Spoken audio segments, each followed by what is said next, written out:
లక్షల ఓట్లు, నిరుద్యోగులకు ఉద్యోగాలు ఇస్తానన్నది 1,50,000 2 లక్షల ఓట్లు. క్రిస్టియన్స్ మణిపూర్ లాంటి ఘటనలు చేయనంటే 4 లక్షల క్రిస్టియన్లు 2.5 3 లక్షల ఓట్లు.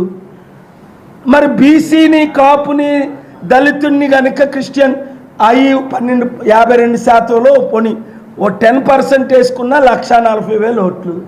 ఈ 4.5 లక్షలు వేసుకున్న 1,50,000 6 లక్షలు పడ్డాయి కదా.